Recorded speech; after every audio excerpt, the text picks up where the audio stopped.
This episode of the No Name Film Show Thingy is brought to you by Live Lots from the Foster Gallery. Live Lots is an online marketplace at the Foster Gallery that provides one-time runs in monthly increments of low-cost artwork that can be bought and shipped directly to your home. Find out more at www.thefostergallery.com. Hey everybody, this is Matt Foster, and this is the latest episode of the No Name Film Show Thingy. I'm here again with Kevin Walunas. How you doing, Kevin? I'm doing great. How are you, Matt? Not too bad. And today we're having a quickie but goodie, right? Yeah, pretty much. About acting. And I'll be the first to say I don't have a lot of technical knowledge of anything to do with acting, outside of like little kids trying to get out of trouble. But I really the most I could probably contribute is asking you a lot of questions and then also telling you people I like. But I have no legitimate reason why I like them. Yeah. You know, so. Well, I mean, I think a lot of people just don't realize that to understand, like, to get into, like, really serious acting theory, you know, it's like kind of like getting into really deep philosophy. People subconsciously know why. And an actor's main job is to make you believe that they're their character. I guess that's the point, though, right? Is that if I'm really seeing a good actor, I should not be realizing that he's a good actor. Yes, no, the suspension of disbelief is the technical term for it. Suspension of disbelief. Yes. Nice. Yeah, and I mean it originated in theater, you know, with actors who were so good. You know, theater can get very, you know, abstract sometimes, and you know, it's not like film where everything can be filmed exactly where it needs to be. Well, actually, and that kind of, let's start there. That's actually a great point, because one of my first questions, and as I said, my contribution here will really kind of line you up to explain things, is when someone talks about great actors of all history, blah, blah, blah, right? They talk about, like, Laurence Olivier, and here's the one who I always think of, Laurence Olivier. And everybody talks about how incredible Laurence Olivier was a stage actor. Yep. And then as they transitioned to film being super popular, he became a film actor, right? Yes. So he carried along all of his stage kind of persona, I'm assuming, to film. And in all honesty, outside of like the uber famous him doing Shakespeare and stuff, which by its... Oh, God damn it. I do that every time, don't I? We're not stopping. I'm still going. We're still going, guys. We're still this going. Is live. This is it. I feel like Bill O'Reilly right now. I'm not letting the phone stop me.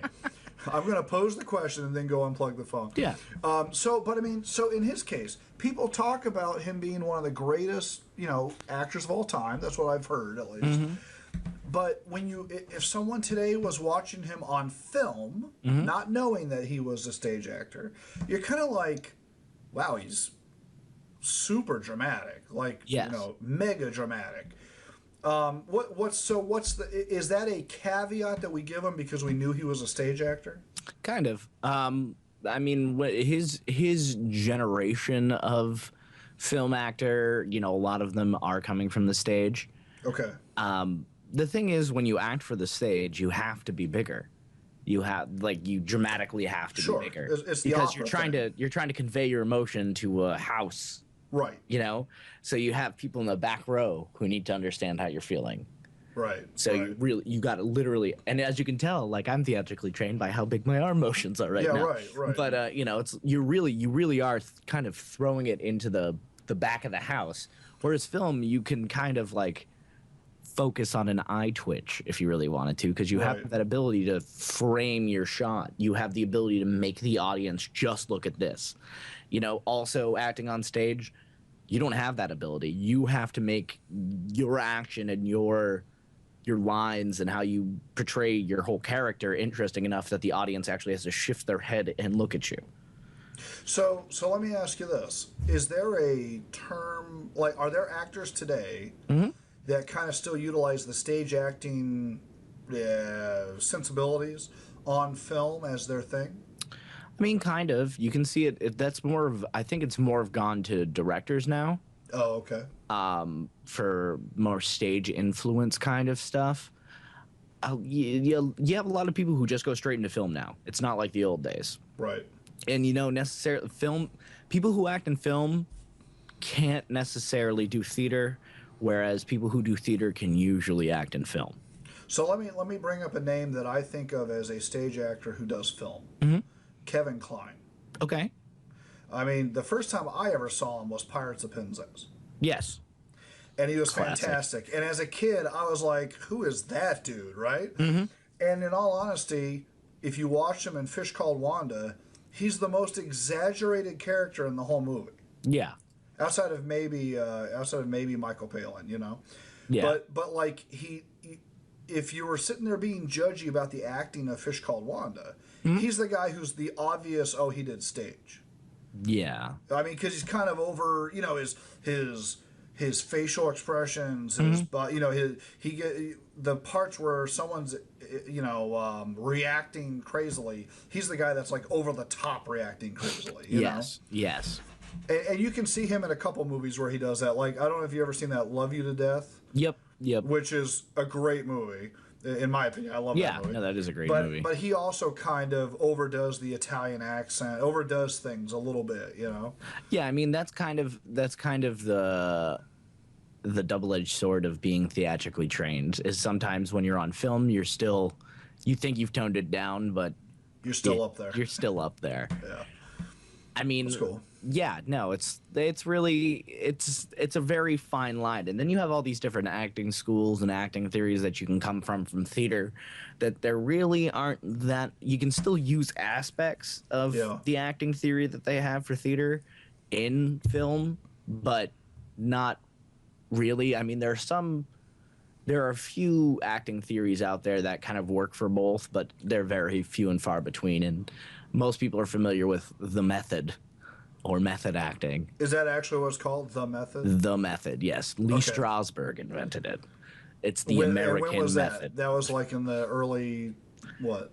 Had to be 40s, I think. Yeah. So I hear a bunch of my theater professors, if they're watching, rolling their eyes right now. But it's like golden era type. Yeah.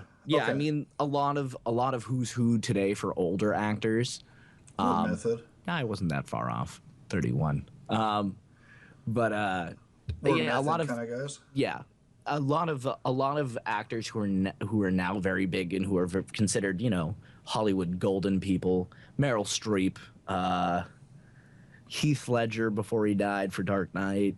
They were all very methody, and the method can be for if you're not necessarily a chemically balanced actor, which a lot of actors aren't. The method can be a little dangerous. Too. So let's explain the method. What is the method? Basically, you literally embody your character. You effectively become your character. And okay. you straight up like the short. This is where Six Pack Joe goes. Yeah, that's retarded. Yeah, I mean, how do you do that? Yeah, right. No. Basically, here's a great example of like how Johnny Depp did it for Hunter S. Thompson in Fear and Loathing. Johnny Depp literally lived with Hunter S. Thompson for like a year. Right. Just lived with him.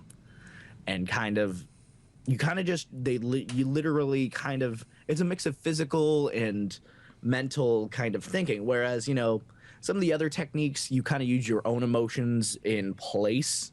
Okay. Of like say your character's dog died and you had to be like really upset about it, but you've never had a dog die. Right. But you happen to have a cat die. So you'd kind of use those same emotions you had for your cat. Sure. For your character's dog. So you kind of replace it with your own. So you're still your own person in your head, but you're still embodying the character at the same time. It's a weird, abstract kind of line. But with the method is just you are that character. That was your dog that just died. And you are fully convinced that's your dog that just died. So the method is the most generally used way of No, not necessarily. So it's kind of a split. Like, what's a other? I mean, version? there's a lot. I mean, everybody for the most part who when you hear somebody's like, yes, I'm classically trained, they're usually referring to Stanislavski, which is basically the acting theory that every other acting theory is based off of. A lot of the, you know, with Strasberg and Grotowski and all the other theorists, they all kind of, this is where they read into Stanislavski and they think Stanislavski's differed. It's almost like different. Kind of reminds me of like, you know how like Sunni and Shiites kind of believe in a different prince. Right. Okay. You got all these guys who believe kind of Stanislavski meant to do more of this or more of that. I mean, some people have done kind of just their own thing, like Sanford Meisner, which is one of the popular ones for film because it's very dialogue based. Okay. Who's an actor that's a good example of that? I mean, I know Daniel Day-Lewis uses a lot of Meisner techniques, but he also uses a lot of method. Nowadays, you have a lot of people who just who kind of, you know, go to the acting theory buffet and make a nice plate for themselves, you know? Well, and that may serve an actor. I was just thinking of that, is that I could see actors wanting to take I could see someone wanting to be method but not fully committing to method. Oh, yeah, you know no, what I mean? that does happen.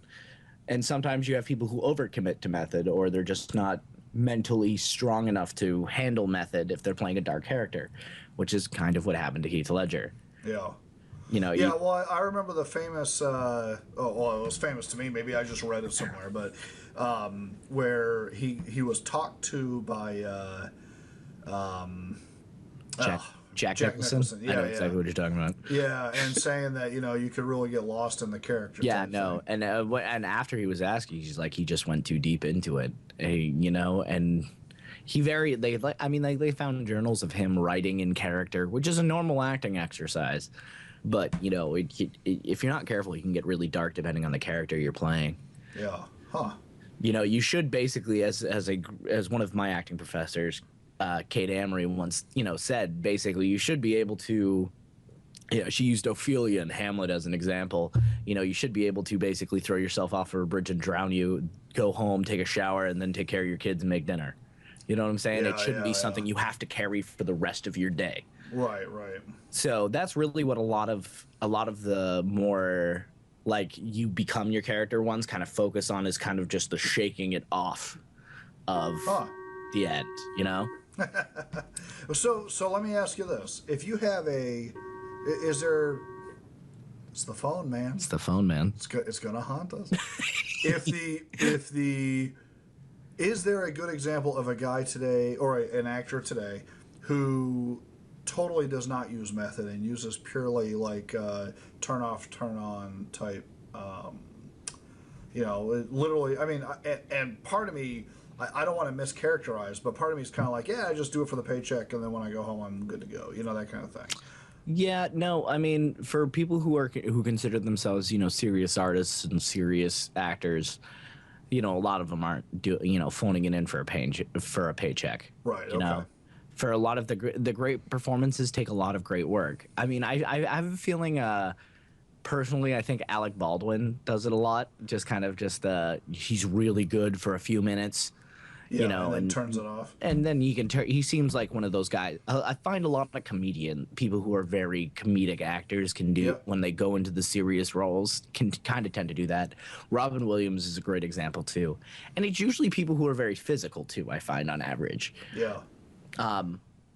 One of my favorite scenes ever, one of my favorite performances ever, is actually Alec Baldwin and Glengarry Glen Ross. Oh yeah, we'll post that on there because that's one of my favorite scenes of all time. But you know, and most people, you know, that's the scene everyone remembers from that movie, and that is the only scene he is in.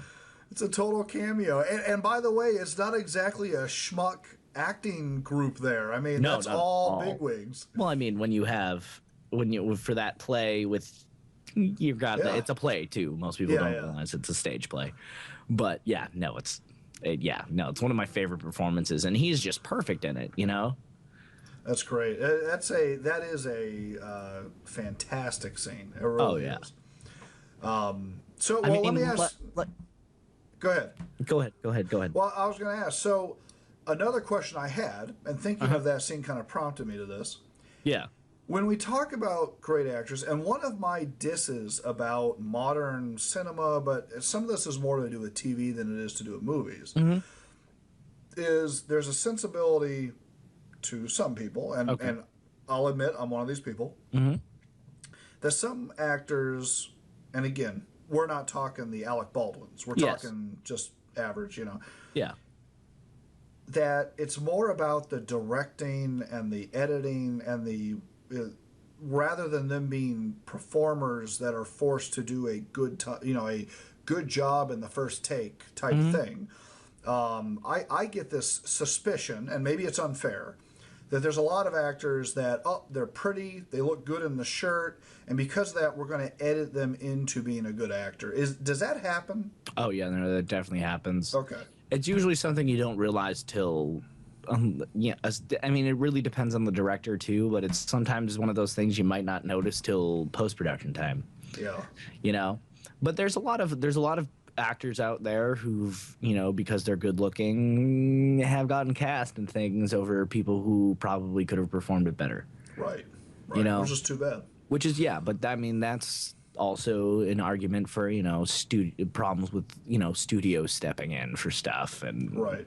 That's kind of where it tends to happen. So it's the bigger blockbuster movies, Michael Bay films, Megan Fox probably couldn't act her way out of a paper bag. Yeah, I've always heard that.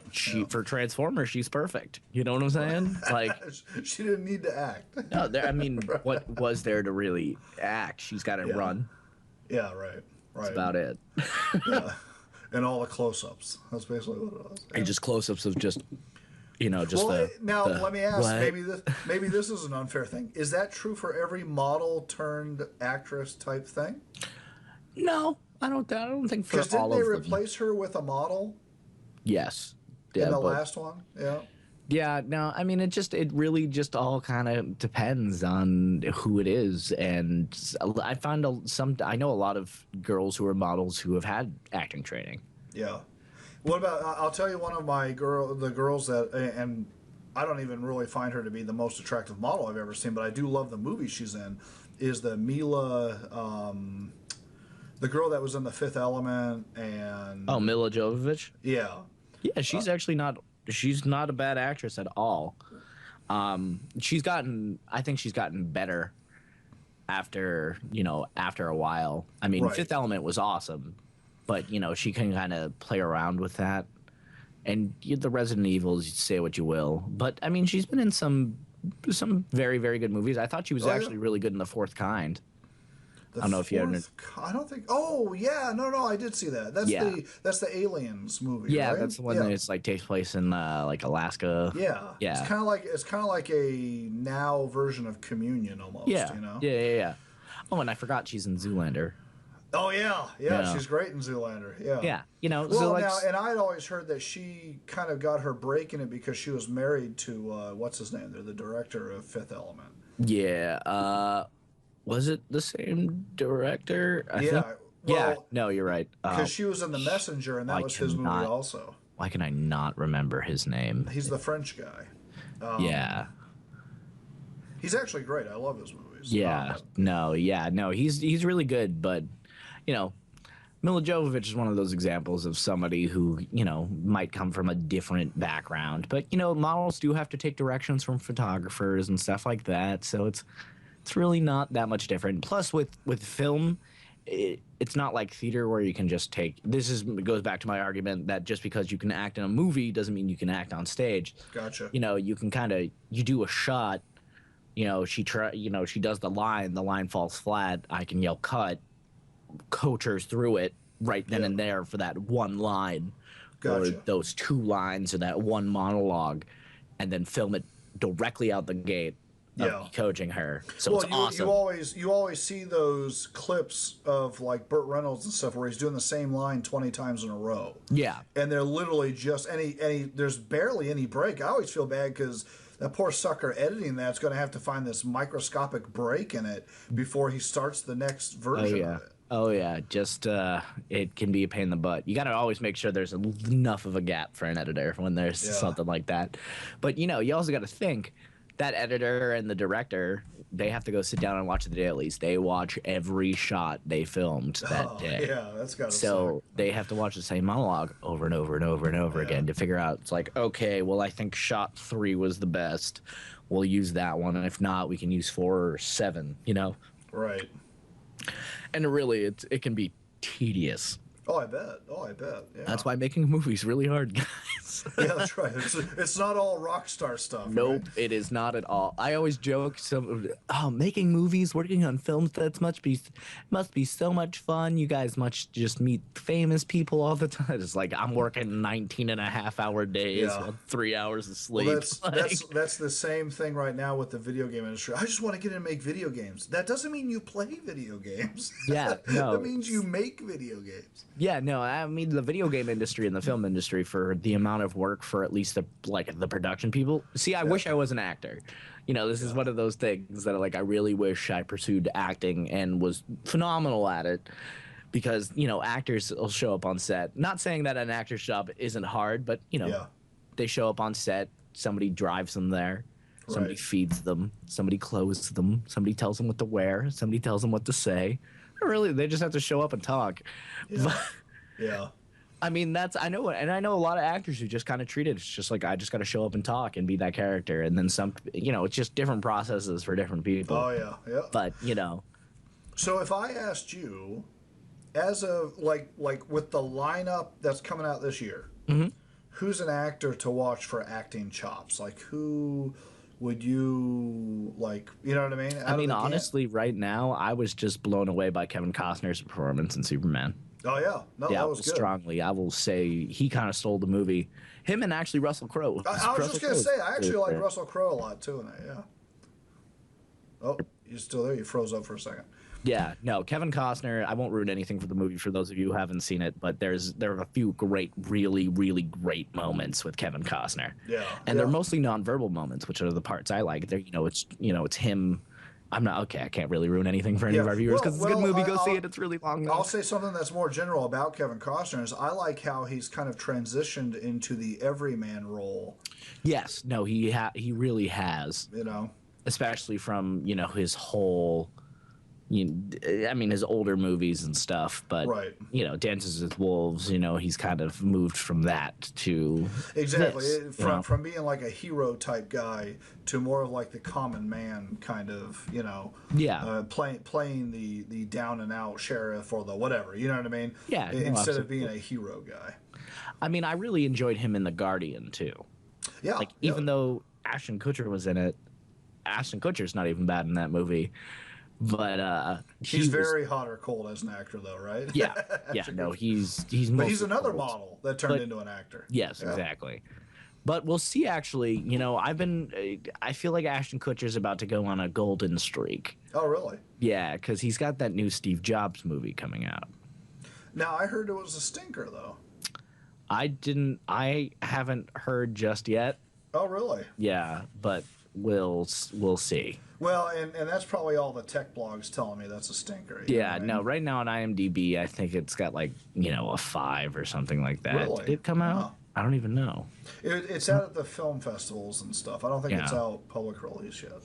Oh, yeah, no, it's supposed to, wide release date's the 16th of August. Yeah.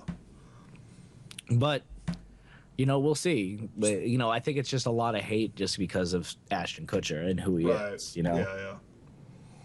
That's interesting. So Kevin Costner, that's an interesting choice. I mean, and I mean, a lot of people who argue also for things over awards and stuff for people in movies. Yeah. I was just thinking about who are my favorite actors who have never won Academy Awards for acting or even been nominated. Okay. Alan Rickman. Oh yeah. Alan Rickman has never been nominated. Yeah. I do love Alan Rickman. I really do. And I mean, think of all the roles he has played. Have you ever seen the clip from Family Guy of Alan Rickman's answering voicemail? Machine? Yeah. Isn't that great? This is Alan Rickman's answering machine. I heard a funny joke. Yes, I'm Alan Rickman. He is great, though. Yeah, I mean, honestly, I feel like Harry Potter kind of got shafted when it came to some Academy Awards, at least for acting and stuff like that. Yeah. But Professor Severus Snape is one of the most tragic figures in contemporary film history. And Alan Rickman played that perfectly. Yeah, oh yeah.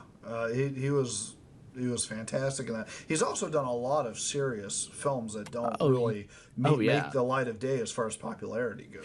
Well, yeah, and then he's got, it's like, I mean, everybody knows him for like Love Actually and Harry Potter, Die Hard, obviously.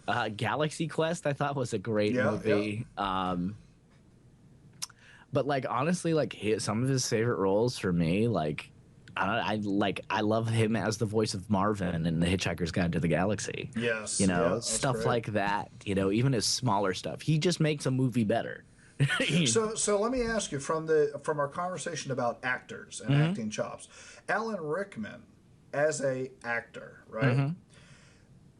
And this has always been one of those things that I get confused with actors about, because I hear the term what's the term? Character actor. Yes, I was wondering when this was going to come up. And so Alan Rickman, I don't know that I would ever call him a character actor, but he's always Alan Rickman. Like when you see him on film, you're aware that it is Alan Rickman. You're aware it's Alan Rickman being this guy. Yeah, because he tends to have the same talking pattern for the exactly. He has might be exaggerated or voice. Kind of taken back depending on the movie, but it's still. Does that make him a character actor? No. Okay. What's somebody who's considered a character actor would be like Daniel Day-Lewis or like Forrest Whitaker. So somebody who can just completely embody a character, and you forget it's them. For Gary Oldman, another person like that. He was actually the guy I was going to bring up as probably one of my favorite actors. Yeah, I mean he's one of my favorite. He's up there for me. But like you have a lot of these people who are considered more of character actors, people who can play very specific types incredibly well. So let me ask you this though. So when you say a character actor embodies, so that means they embody a wide range of people. So when you see him in one movie, he could look, feel, act, sound totally different in another movie. Yeah, I mean I think Daniel Day-Lewis is probably the perfect example. I agree. Yeah, I agree. So what do you call the actor that is the same kind of character in every movie? Usually a bad actor, right? No. I don't know. I mean, they are a character actor in that way. They're just one type.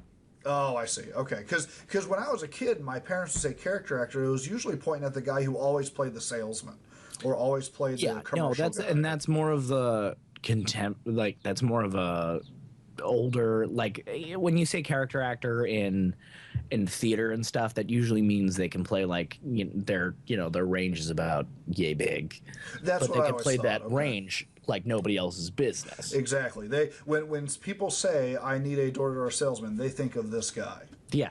Like that's what I thought a character actor was. Or like like Steve Buscemi, if you needed a strange-looking, awkward dude, Steve would be the man to go with. Yeah, no, that makes sense. But that makes perfect sense. I mean, a character actor theoretically, by definition, is somebody like who plays unusual or eccentric characters. Kind of that odder sense of characters. Yeah. I consider Daniel Day-Lewis, while his characters are usually the main character, they're usually odd or eccentric, or you're seeing a side of a character that's kind of different. Even with Lincoln, you kind of saw. What about like Johnny Depp? Johnny Depp could be considered a character actor for sure. Okay. All right, because he always picks these odd roles. Yeah, and stuff. No, he really always has. Yeah. I mean, think about Edward Scissorhands. Oh yeah. I mean, everything I can think of. I mean, it's actually, my wife and I joke because it's actually strange when he plays a normal guy. Yeah. No. Absolutely. we saw what was the Stephen King movie where he was the writer? The Window or something like that. Yeah. Something like that. And we were kind of like, it's weird to watch him. Secret Window. That's what it was. Thank you. And we were actually kind of laughing, like, it's weird to see him play just a guy, like just a normal guy. Yeah, exactly. It's like when I saw The Tourist, too. Yeah, exactly. Yeah, it's kind of like, really? Where's all the makeup? Where are you? Yeah, Who are you? So, but I mean, he's definitely that character that is going to be immortalized. I mean, there's no doubt that Johnny Depp's going to go down in history as one of those memorable actors because of all the roles that have been franchised and stuff. You know. Yeah, I mean, all the roles that have. I mean, how many times has he been in the? I mean, Pirates is going to be up to what, 5? 5, yeah. Now, so. Yep. But I mean, like, and he's immortalized at Disney World as the pirate, as as the pirate, and for the remake of Alice in Wonderland, he was the Mad Hatter, and he's Todd. Like, there have been some and Hunter S. Thompson for any Hunter S. Thompson. Like, he was just played basically the Hunter S. Thompson in the Rum Diary. Yeah. Well, did you have Lone Ranger has not come out yet, right? No, it's out soon though. And that kind of follows that same thing for him, where he could basically reinvent the idea of Tonto, right? Yeah, no, it's out in July 3rd, so it's actually out soon. But with Armie Hammer, actually. Now let's go into that. I've never heard of Armie Hammer. You've seen him. Have you seen The Social Network? No, I have not. Okay, well, see The Social Network. He plays the Winklevoss twins. He plays both the twins. All right. He plays both of them. Yes. Oh, that's funny. Yeah, they digitally impose his face over the other actor. What else has he been in? He was in Mirror Mirror. He was also in J. Edgar with Leo DiCaprio. Oh yeah, I haven't seen any of those, so that's why I don't know. Yeah, he's been in a number of movies. He was also in some early, kind of teen TV shows, Gossip Girl, those kind of things. Oh, okay, all right. Just short. He's a very GQ kind of looking dude. So yeah, definitely. I mean, very fit in. But his dad is the chairman and CEO of Armie Hammer. That's no kidding. That's hilarious. Yeah. Armie Hammer, go figure. Armie Hammer. Well, when we saw the commercial, it came up actually before Superman was one of the previous ones, and I was like, that is a porno name if I've ever heard Armie Hammer. Armie Hammer. Oh yeah. So, all right. Well, what have we missed as far as an acting either style or genre? I just kind of want to say, and I hear, mainly because I hang out with theater and film nerds. We argue a lot about acting, and I always bring up the fact because it bugs me. If you believe that person is that character and nothing takes you out of the movie, then it's a good performance. It doesn't necessarily mean just because the actor has had bad performances before. Right. Doesn't mean they're going to be bad for this one. I mean, usually it does, but don't write something off necessarily. Well, can someone have, and I've actually thought this many times. Can someone do a great job acting and then the movie just suck because of everything else? Oh yeah, no, absolutely. And it can be vice versa too. You can have a great movie with somebody who's like either even the main character, or one of the main ancillary characters can completely suck and the movie can be good. Yeah. Okay. That's not as common necessarily, but it's happened. But it's one of those things that the person can act their ass off, but if a movie is a collaborative process, and this is why you can sometimes see where more money or more focus has gone into. Right. And sometimes it might just be in the acting. Gotcha. And that happens a lot with indie films, But they're not used to balancing in the indie film maybe as much either, right? I mean, there's not the same amount of effort and, like you're saying, money and everything thrown at it equally. There's usually more effort for an indie film.